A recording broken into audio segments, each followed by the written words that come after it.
أعوذ بالله من الشيطان الرجيم. بسم الله الرحمن الرحيم.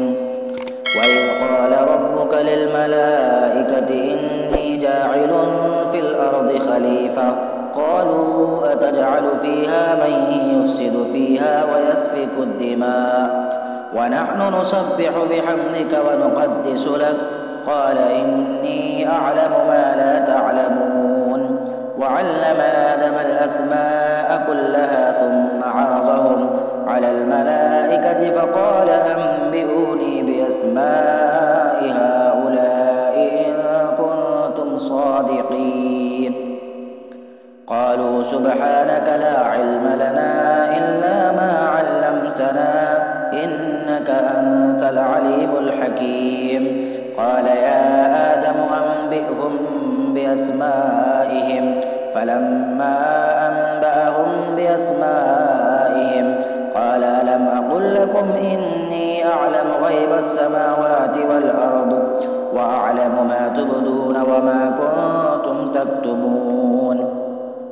وإذ قلنا للملائكة اسجدوا لآدم فسجدوا إلا إبليس أبى واستكبر وكان من الكافرين. وقلنا يا آدم اسكن أنت وزوجك الجنة وكلا منها رغدا حيث شئتما ولا تقربا هذه الشجرة فتكونا من الظالمين.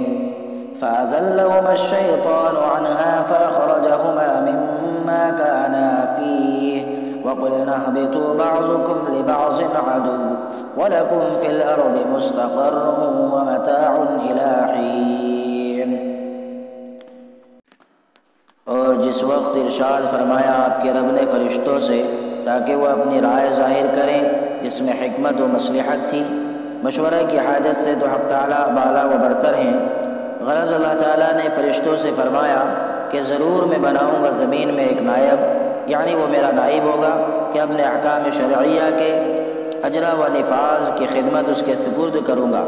کہنے لگے کیا آپ پیدا کریں گے زمین میں ایسے لوگوں کو جو فساد کریں گے اس میں اور خوریزیہ کریں گے، اور ہم برابر تسبیح کرتے رہتے ہیں بحمد اللہ اور آپ کی پاکی بیان کرتے رہتے ہیں.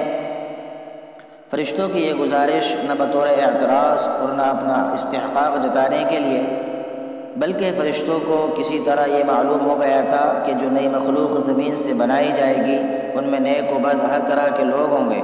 بعض لوگ اس نیابت کے کام کو اور زیادہ خراب کریں گے، اس لیے نیاز مندانہ عرض کیا کہ ہم سب کے سب ہر خدمت کے لیے حاضر ہیں، اور گروہ ملائکہ میں کوئی گناہ کرنے والا بھی نہیں، اس لیے کوئی نیا عملہ بڑھانے اور نئی مخلوق پیدا کرنے کی ضرورت ہی کیا ہے، خصوصاً جب کہ اس نئی مخلوق میں یہ بھی احتمال ہے کہ وہ آپ کی مرضی کے خلاف کام کریں گے جس سے آپ ناخوش ہوں. ہم ہر خدمت کے لیے حاضر ہیں اور ہماری خدمت آپ کی مرضی کے مطابق ہی ہوگی. حق تعالیٰ نے ارشاد فرمایا کہ میں جانتا ہوں اس بات کو جس کو تم نہیں جانتے، یعنی جو چیز تمہاری نظر میں تخلیق بنی آدم سے مانع ہے کہ ان میں بعض فساد بھی پھیلائیں گے، وہی چیز در حقیقت ان کی تخلیق کا اصلی سبب ہے، کیونکہ اجرائے احکام و انتظام تو جبھی وقوع میں آ سکتا ہے جب کوئی اعتدال سے تجاوز کرنے والا بھی ہو.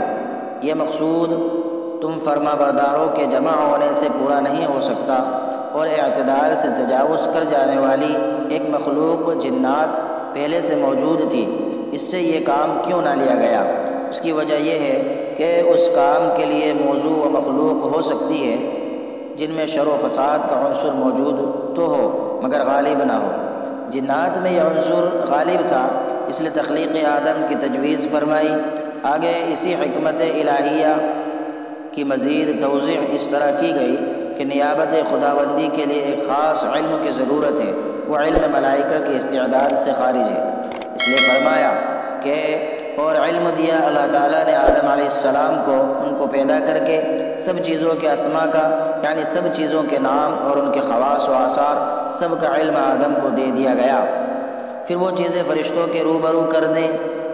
پھر فرمایا کہ بدلاؤ مجھ کو اسما ان چیزوں کے، یعنی مع ان کے آثار و خواص کے، اگر تم سچے ہو، یعنی اپنے اس قول میں سچے ہو کہ ہم خلافت عرضی کا کام اچھا انجام دے سکیں گے؟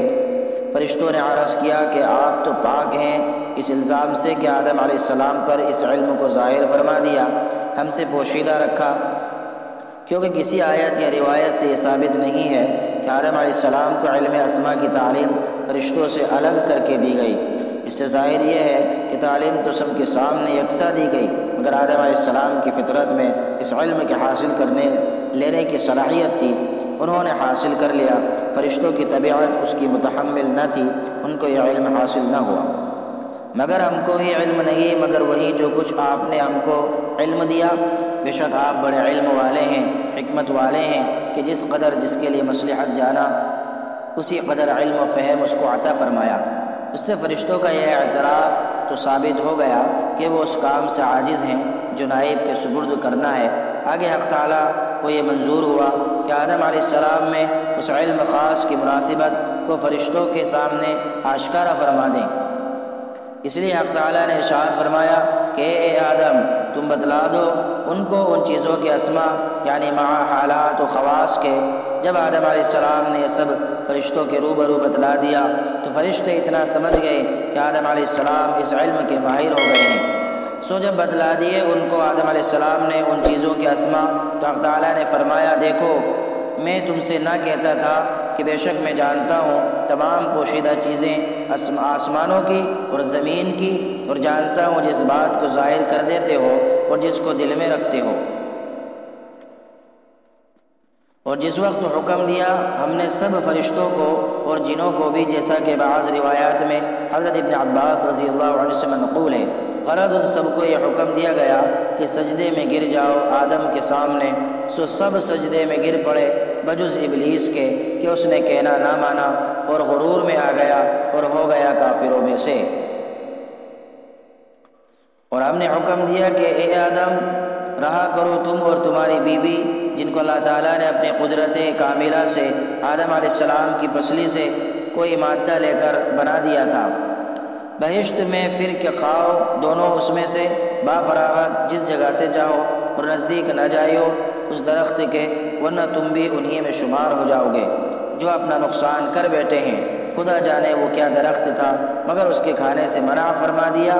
اور پھر آقا کو اختیار ہے کہ اپنے گھر کی چیزوں سے غلام کو جس چیز کے برتنے کی چاہے اجازت دے دے اور جس چیز کو چاہے منع کر دے۔